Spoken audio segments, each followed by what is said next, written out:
Okay, and we're live. Very good. Okay, well, welcome everybody. Welcome to another episode of our partner spotlight here at DripJobs. And today I have the wonderful Corrie Leister with us, founder of Inspired by You, and just about one of the most wonderful human beings you will ever meet in your life. So Corrie, thank you for spending some time with me today, and sharing your story and just gold nuggets of life that you have built up. So, you know, first I'll kind of turn it over to you, right? Let's start off. You know, how are Yeah, you doing, first of all, and then let's talk about the kind of the Inspired by You journey, kind of how it came to be. And for sure. just, and for people that don't know you and don't know what Inspired by You is. Yeah. Oh, well, inspired by you. We specialize in cabinet refinishing. Uh, this is our 10th year anniversary. So I've been in business for 10 years now, which is Yes. Huge. pretty amazing. Like, if you would have asked me 11 years ago what I would be doing in the future, this is probably the farthest thing from my radar. I never would have dreamed that this is what I would be doing and this is where I would be at. It's been kind of just an incredible journey, and it's been such a ride. I try to Mhm. enjoy every minute of it, but learned a lot of lessons along the way and continue learning every day. But I love meeting people like you and like Tanner, people in the industry who just have a heart for serving other people. I know, like, for me, it's not just about painting cabinets. It's about going into people's homes, into where they live and where they raise their families, and we get to bring joy into their homes, and we get to serve them and use the gifts that we've been given to, just bring joy. And it's been pretty incredible. I think that's why we have the team that we do, Mhm. and that's why we have the business that we have. So Yeah. it's been a wild ride. Yeah. Yeah. Amazing. So now, what were you doing before you kind of decided to make the switch into cabinets, into painting, into the home service industry? Kind of Yeah. what prompted that? I mean, that it's a Um, good story.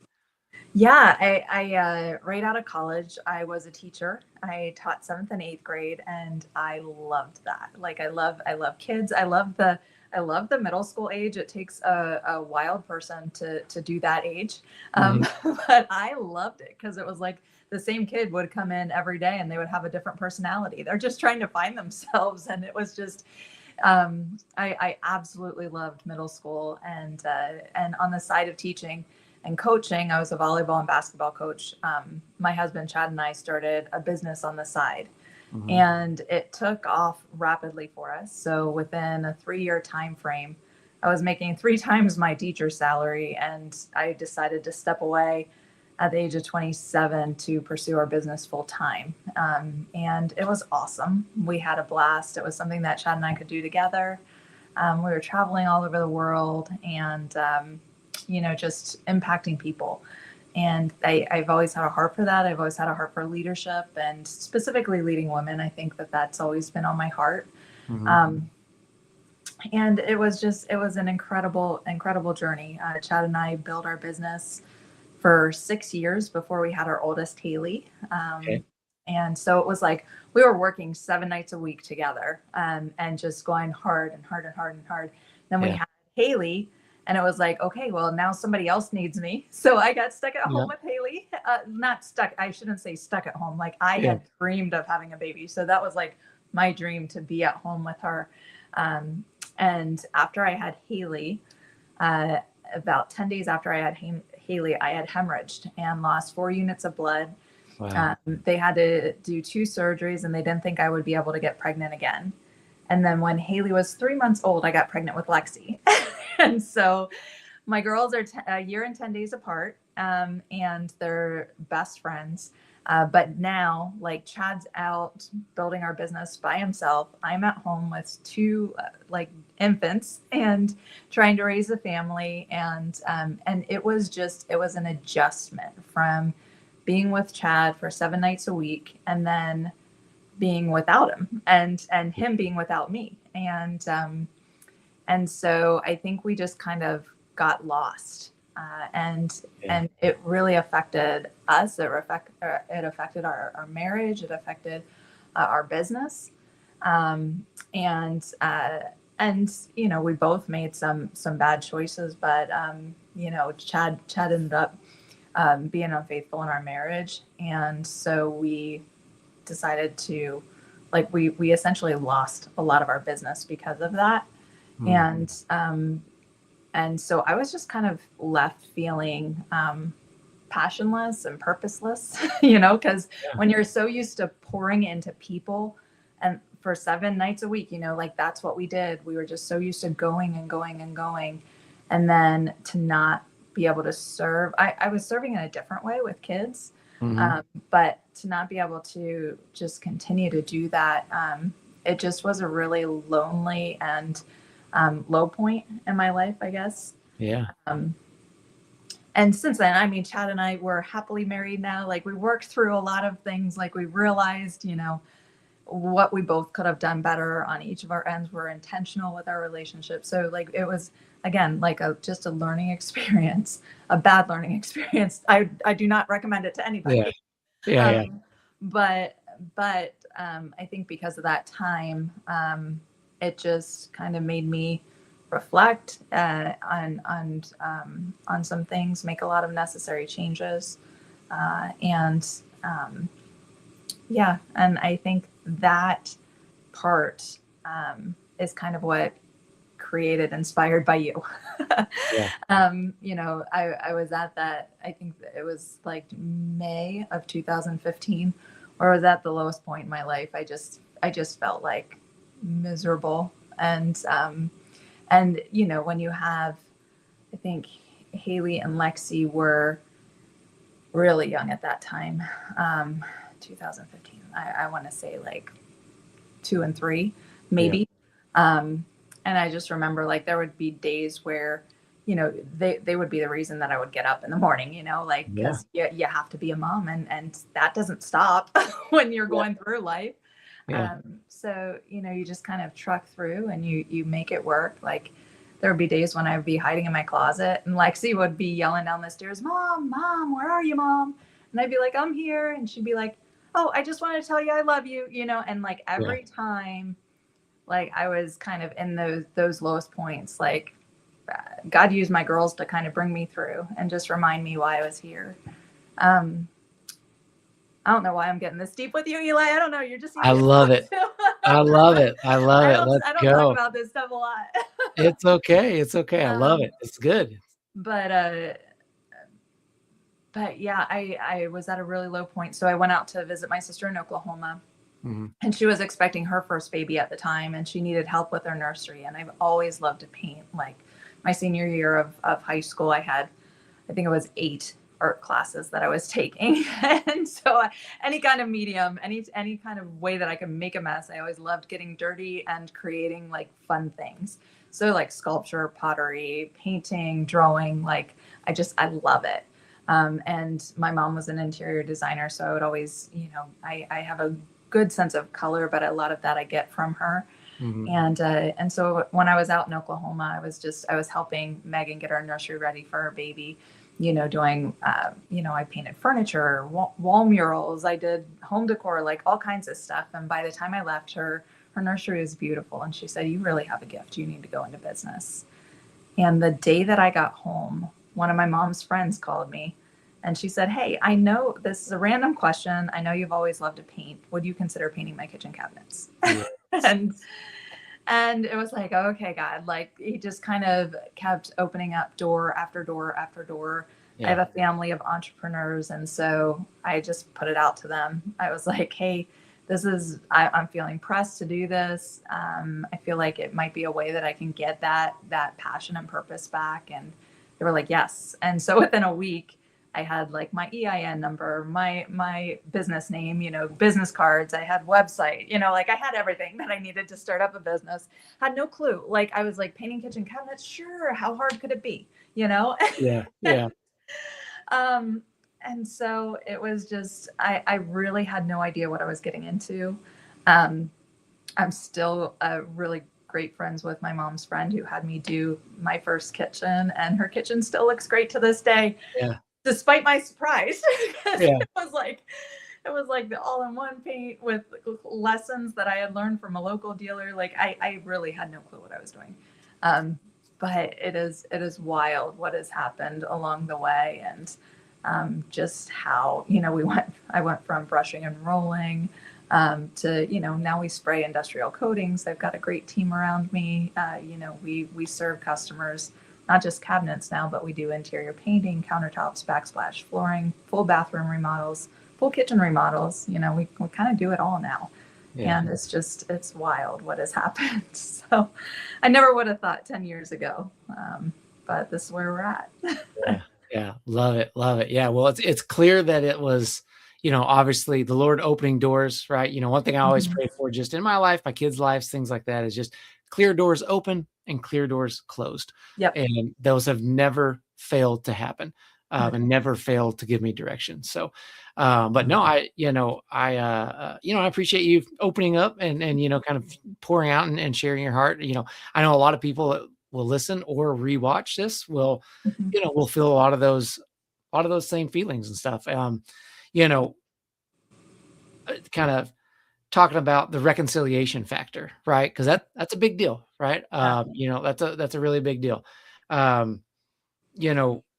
Thinking about the reconciliation that took place, thinking about kind of, working with Chad, love Chad, shout out Chad if you're listening. But what kind of advice can you give to people if they're struggling with that, if they're trying, and you guys were working together too at the same time, running a business together at the same time. There's deep hurts that happen there, that you have to work through and still, like you said, be able to function and be a mom and run a business. What would you tell somebody that's in the midst of that or struggling with that right now as well? Yeah. I mean, it's not easy. I mean, and I think it was the most alone I've ever felt. I know it wasn't the most alone I've ever felt. But the more I kind of walked through it, I realized, oh my gosh, there's so many other people that are sharing in this kind of struggle.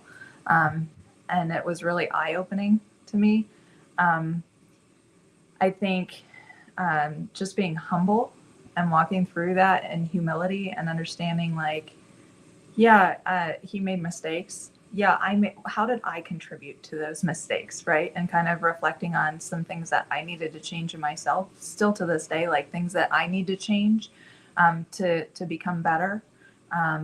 But he really changed a lot and kind of took the eyes off, because a lot of his actions were just really selfish actions. And he just became so humble and such a servant to our family. Like, he serves our family like crazy. I couldn't do what I do without him. Like, he took on so much of the stuff around the house to enable me to go and do what I do.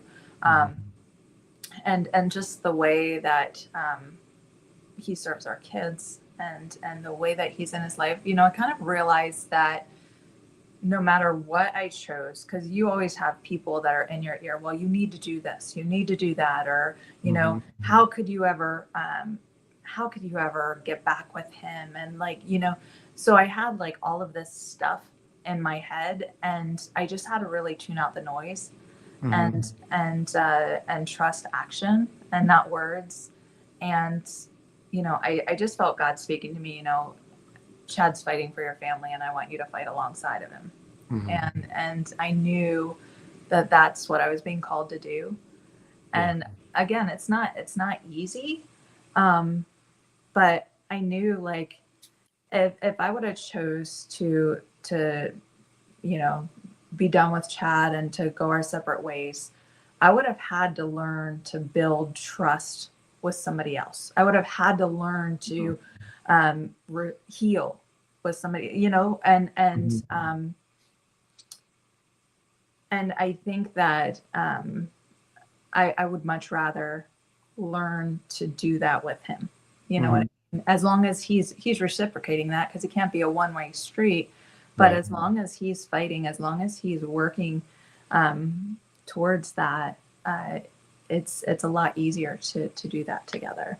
And I mean, we've been married for, this will be 24 years now. So Wow. it's pretty wild that how God has been just redeeming us. And, I can see it in my kids. Every time I look at their relationship with their dad, like, for example, Saturday, Chad took Haley down to watch the Duke Michigan game. Haley is like a huge, huge Duke fan. And so they got to spend that time together. But I see the relationship they have. I see like just the incredible human beings our kids are. Yeah. And I'm like, thank you, Jesus. Like, because it's like, I feel like it would be so different if I would have gone in a different direction. Now, they would still be great kids and stuff, but it would be different. Yeah. And I can just see that every time I look at them. It just makes me very grateful. Yeah. Yeah. Absolutely. Wow. Well, congratulations. One, I mean, 24 years, that's an accomplishment unto itself, right? Not to mention, everything you guys have done together, through building the business and stuff like that. So, obviously, clearly, God is working in your business and in your lives and things like that. I fully believe that, he put you where you are for a purpose, right? And I think that, it's good to acknowledge that and, good to stay strong, in prayer and stay strong in the word and things like that. So now in all of that, you're building your business as well, right? You have teams, you have people, you have customers, you have all these things happening at the same time. How did all of that shape what your business is now? How did all of that shape how you lead now and the culture around your team, your employees now?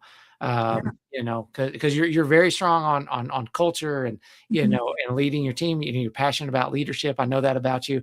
Whether it's your team or coaching or your kids, but how did that all affect the team of Inspired by You as you're going through that? Yeah, I mean, our number one core value is faith led. Where we Proverbs 3:5-6, trust in the Lord with all your heart, lean not on your own understanding, in all your ways submit to him, and he'll direct your path. Like, that's kind of that's been Inspired by You right from the beginning. Just allowing God to lead, allowing him, like you said, open up doors, close doors firmly in directions that he doesn't want me to go. And I'm the type of person, when he opens up doors, I don't just walk through them. I tend to just jump through them unabashedly. I'm like, okay, this is where you want me to go. Like, let's go. That's kind of been my pattern. And I think because of that, I just feel like I pray for divine connections every day. And so I feel like that's kind of how we grew our team. I can tell you that almost every single one of our team members has either come into my kitchen at my home or into my office at my shop. And they're like, hey, Corrie, this is going to sound really weird. I don't know why I'm here. I don't even know if you're hiring. But can I come and work here? Like, that's kind of been the story with every single one of our employees. It has been wild, to the point where when people come and they're like, hey, I need to talk to you, I'm like, all right, I know what you're going to talk to me about. It's kind of like, it's been that wild. When you just kind of build a business that has been based on faith and just kind of walking in that obedience, I feel like that has been the heart of our team, and the love that our team has for one another. It's so awesome to see. Like, they just, we had for a long time just a whole team of moms who worked 1 to 2 days a week. Now we're at a point where we have 7 part-time workers, but we also have 7 full-time workers. Wow. So we're kind of transitioning a little bit. We love our part-time workers. We love our full-time workers. Like, we love them all. But it's just kind of worked out that way.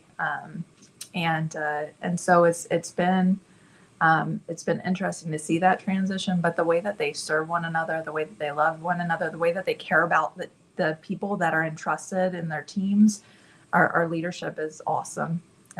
So it's been kind of a, you know, it has never been, I don't want to say it's never been intentional. It's just kind of happened, because we just walk the walk.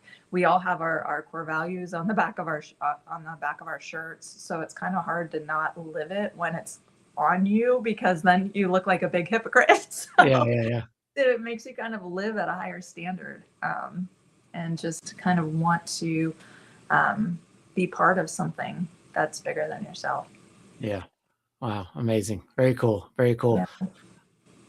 On the leadership front, Mhm. uh, leadership's one of those things, right, that a lot of people aspire to.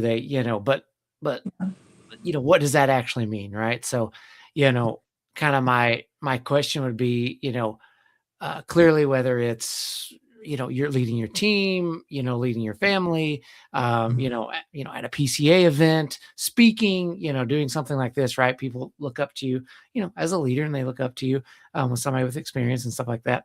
Mhm. What do you define leadership as? And for Mhm. somebody who's like, they're wanting to get there, right? For somebody who's like, man, I want to be a strong leader for my team, but I don't really know what Mhm. that looks like. And there's so much noise coming at you of, Mhm. this is what a leadership should look like, and different Yeah. tactics, and, lead by fear, lead by inspiration, lead by this. But, Yeah. like, what does that look like for you? And I mean, what would you Yeah. suggest to somebody? I would say for anybody who's struggling with that, I think everybody is created uniquely. Like we are all created unique and have our own merit, no matter if you're a leader or no matter if you're a worker or a laborer. Like, everybody has worth, and I would say don't get caught up in that, um, because I mean, I coach volleyball. Okay, bye. Sorry, my daughter was leaving. I had Yeah. to say Okay. goodbye. Yeah. Um, I, I coach volleyball, and I say all the time, your worth is not defined in your playing time. Like, whether you're on the court, whether you're in for one play, whether you don't see the court the entire game, like, every one of you has great worth. And no matter what your role is in life, you are worthy, right? So whether you're the coach, whether you're a starter, whether you're a captain, whether you're sitting on the bench, like, your worth doesn't come from any of that, right? And I think a lot of people strive, like, they see a Nick Slavic and they're like, oh, I got to be like Nick Slavic. I got to be like Nick Slavic. And then they try to be the best Nick Slavic instead of being the best them. And I think that the more authentic you can be, the better of a person you're going to be. And the more you learn to love yourself, like, where you're at, and, like, while you're continuing to strive and grow, I feel like leadership is influence. It's how you influence the people around you. And that can be a good thing or that can be a bad thing, depending on how you live. Right. And I've always been one to, I try to influence people in a positive way. Like, I believe that success is defined by how many people you impact in a positive way throughout your life. Like, to me, that's what success is. I could, not make another dime, and I would be happy if I'm out influencing people in positive ways. I will say that, probably a lot of people don't even know who Inspired by You is. They probably don't know who who I am. I've kind of taken a big step back from social media. I would say probably over the last year. And a lot of that is because I lost myself in that. Like, I was not present, because if I was here with my family, I would be thinking about all of the million things that I needed to do. I would be like, oh, how can I post this on social media?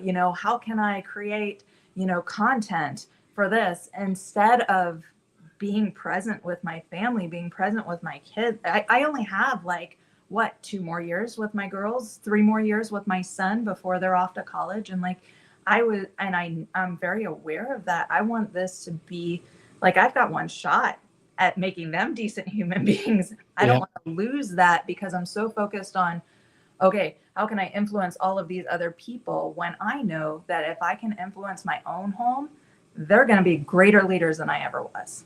Right. Yeah. So that's a way that I can impact people indirectly, because I'm building some of the most incredible leaders here in our home. Yeah. And so I kind of took a back seat from social media, not forever, but until, and I'm learning this, until I can create enough boundaries and enough discipline in my own life to do it in a way that is not all consuming and doesn't detract from what I'm doing here in our home, if that makes sense. Yeah.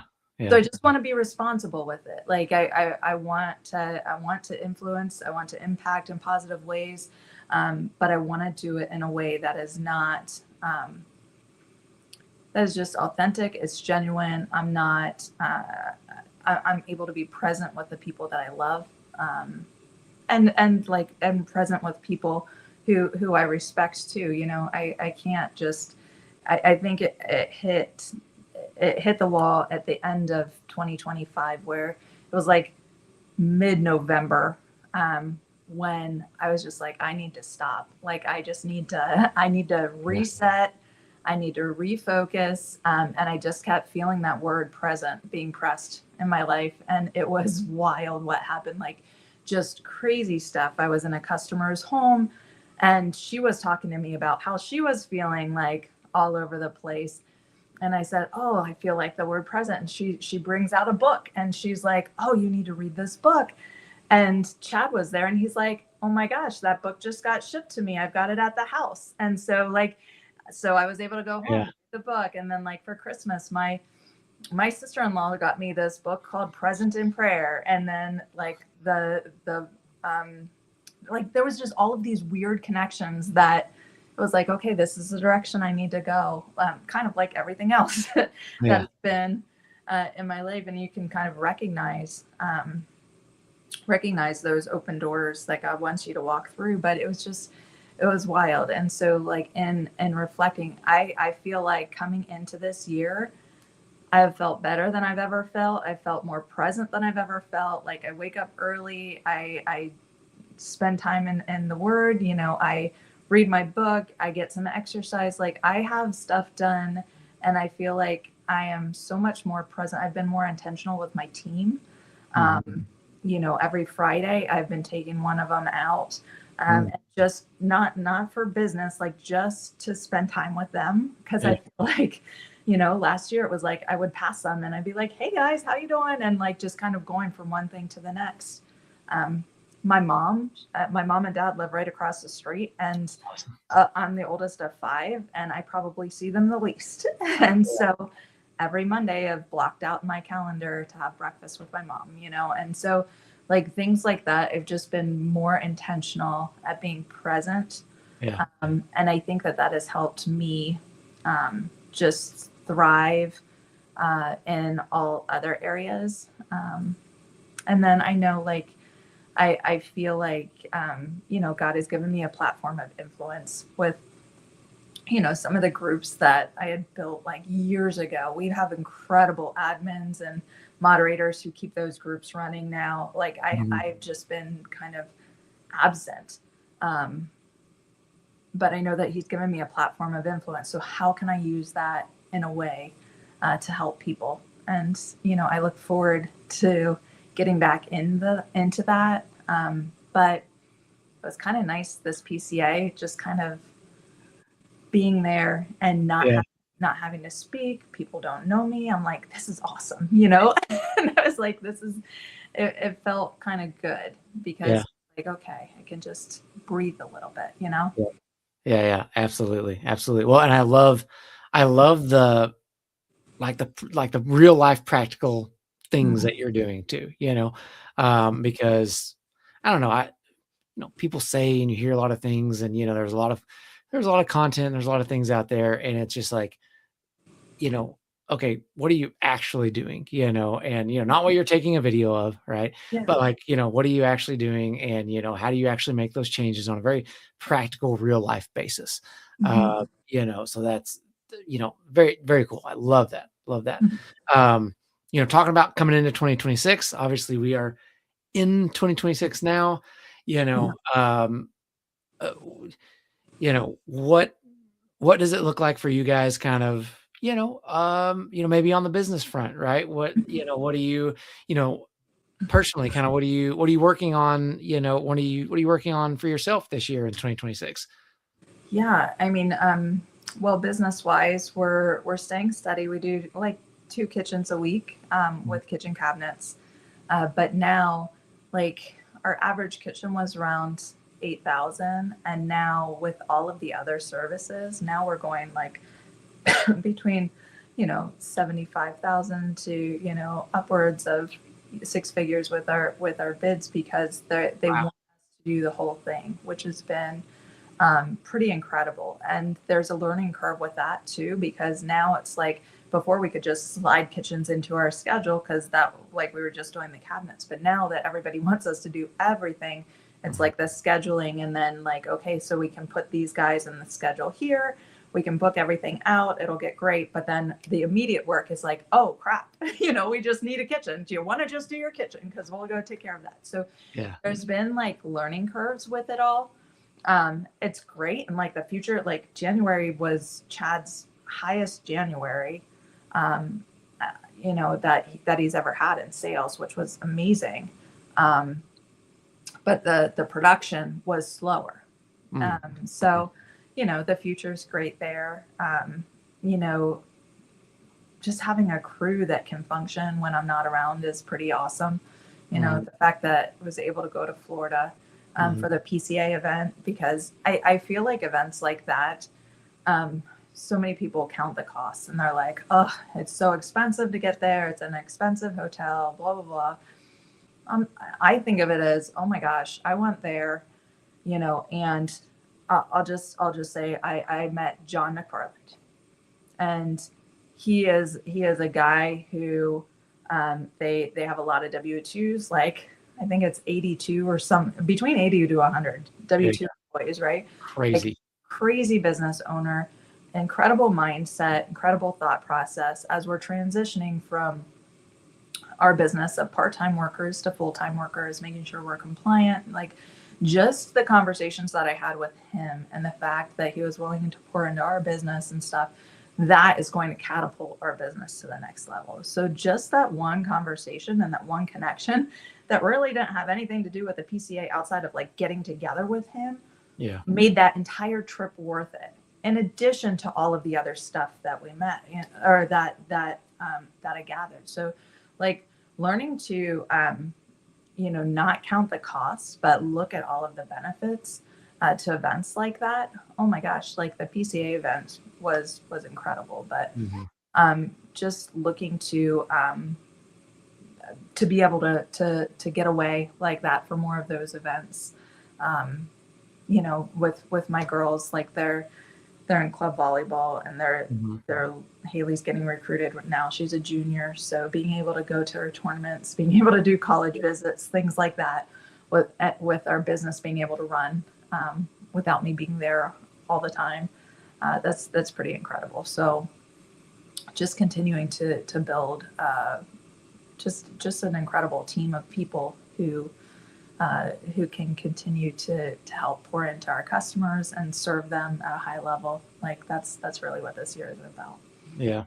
That's awesome. Well, and how good a feeling too, right? To be able to go do something, go do an event, go to your kid's game, things like that. Which I know that's a big one, right? That's why a lot of people get into business. So they can go do stuff like that. Say, okay, I'm going to go to my kid's game and not have to be on your phone the whole time and wondering, what's going on and stuff like that. Kind of on that same topic, right? Of getting your business to that point, because that's a very big goal for most people in life that are running their own businesses, to be able to get it to that point. Like, yes, some people love being in the midst of their business and doing the thing, but a lot of people will do it so they can do that.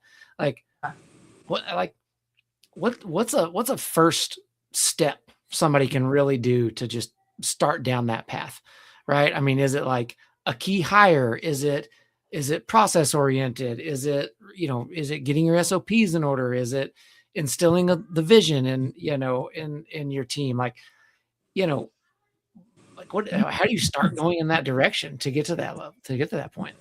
I would suggest find a mentor. Okay. I've always been taught, like even before Inspired by You, right? We ran a leadership business for years. But one of the main points was find somebody in life who's where you want to be, grab onto their coattails, don't ask questions, just whatever they say, you do it. And you'll be in life. Like a lot of people don't know the path and they don't know how to get there. But if you find somebody in life who's where you want to be, if you do what they've done, you can have what they have. Yeah. And the thing is, so many people, they see it and they want it, but they're not willing to do what it takes to get there. And so it's like the 2%, like 2% of the people will do that work to get there. And if you're one of the 2%, then you'll be able to do it. Like success principles don't change.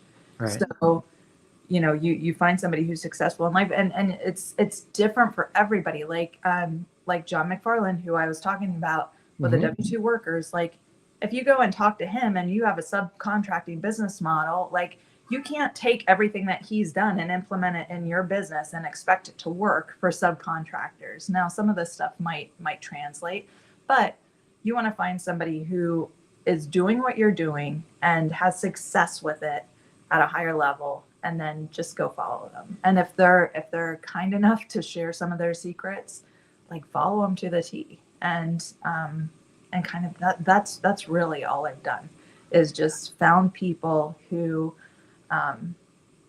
just have incredible businesses that I want to emulate. And I know my work ethic. I know that I can do.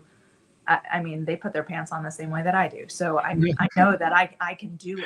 Yeah. And I'm willing to do the work. Like I perform better, or I do better when I'm busy. And so like I'm always, you know, people think that it's crazy that I go because I, you know, run a business, I coach volleyball, I have, you know, 3 kids, you know, all of this stuff. Yeah. But I mean, it's the same thing when I was in school. Like my grades were always so much better when I was in sports, because I was like always busy and I had to manage my time, and I had to like, I had to be more structured. It was in the off season that my grades went to crap, because I was like, oh, now I can coast. I don't have to do anything. Yeah. So like, I know myself, but I would say definitely find a mentor who has done what you want to do, and just kind of listen to them. Study them. Like a lot of people put content out now too. So like just go see if they're sharing knowledge, and if they're sharing knowledge, then like listen to it, apply it, and then just thank them. Say, hey, I listened to your podcast. You know, I got so much out of it. This is how I applied it to my business, and I'm just so appreciative. That will get their attention, because not many people listen to podcasts and then they actually do it and get results, because they're not following the process. But those people who follow the process and reach out to somebody, like that's how you're going to make great connections. Yeah, for sure. Yeah. Well, what about mentoring other people? Because I have no doubt that you are a mentor to probably several people. Yeah. I mean, I think mentoring, I just love connecting. We have a lady who's coming into our shop in 2 weeks, you know, just to kind of see what we do, how we run things. You know, I have an open shop. Like we do things a certain way, and I love it. I love having people in. I love running classes, you know, things like that. I love just pouring into other people. And, you know, like everything, my time is limited. I don't know how Nick Slavic does it all. Like he is the master person to stay organized. I think he put up a social media, I think it was a story the other day that said he went through like 134 emails in a morning. And I'm like, goodness gracious, I can't even imagine, you know, all of the ways that he mentors people and whatnot. But, you know, I love pouring into other people. And so if there's ways that I can do that, I'm always open to it. Yeah. Absolutely. Yeah. I mean, you know, I've always found by blessing others, by, you know, giving, you know, you will be much more, you know, blessed and fulfilled, you know, in the long run, and by doing that as well too, you know. Yeah. You know, just the concept of just much better to give than to receive, you know, definitely has its merit for sure. So, well, as we kind of, get toward the end here, Mhm. any last bit of nugget, of wisdom that you would leave for somebody, who is, maybe they've just started their business this year, they're Mhm. getting their feet under them, they're about to go through the struggles, that you've gone through. What advice would you give them? Just enjoy the journey. I think so many times we get caught up in like that vicious cycle of striving, where we forget to just breathe, to be present where we're at, and to enjoy every part of the process. Because I think it's just, time goes so fast and it's so Mhm. fleeting. I know you have young kids. I think Yeah. of when I started Inspired by You, and like just the fact that my kids are 13, 15, 16 now, and it is wild. I'm the short one in my family. It's crazy to me. Yeah. Um, but it's so fleeting. Um, and just be intentional with the things that matter. Always make sure that you take time for your family, like, because when you run a business, it is no joke. Like, we've got the weight of the world on our shoulders. Mhm. Um and just budgeting your time Mhm. properly, and making time, blocking out time for date nights. Be intentional with your spouse, like blocking out time for your kids, and make sure that they're intentional. It's good to have some sort of release, because otherwise, if you're like me, you're constantly thinking about your business. Like, how can I get better? Like, you're not present because you're thinking about all the million things that you've got to do. So just, I think, by blocking out and finding something to kind of release your mind. That's why I love coaching volleyball, because Mhm. it forces me to block out that time in a day. And during that time, I don't think about Inspired by You at all. Like, I get to think about the kids that I'm coaching. I get to think about the drills that I'm running. Like, I get to think about, ways that we can make this fun and challenge them. Like, I get to think about things in a whole different world, and it gives my mind a break. Yeah. And I need that. So I know a lot of people don't understand how I can coach and run a business, but for me, it's almost a necessity to have that mental break. Otherwise, my mind just kind of goes and goes and goes and goes. How can I get better? How can I get faster? How can I get more efficient? Like, what can we do better here? And it's just going a mile a minute. So I would say, just block out time for yourself. Be intentional with your family, and learn to try and find some kind of balance. I mean, balance is kind of a myth, I think. Yeah. But if you're able to work towards that, I think it's such a healthy goal. Yeah. Absolutely. Absolutely. Yeah. Yeah. Agree 100%. I agree 100% for sure. Well, I cannot think of a better way to end it on wiser advice. So, Corrie, thank you so much for joining me today and just hanging Sure. out and opening up and sharing your heart and your experience. As always, it's wonderful talk. Everybody, thanks for listening in. And if you Yeah. rewatch it, guys, um, you know, listen to what Corrie has to say, take it into practice. Check out Inspired by You, all the things. So, guys, thank you so much, Corrie. Thank you so much, and Thanks, guys. we'll talk Thanks, later. Bye, Eli. everybody.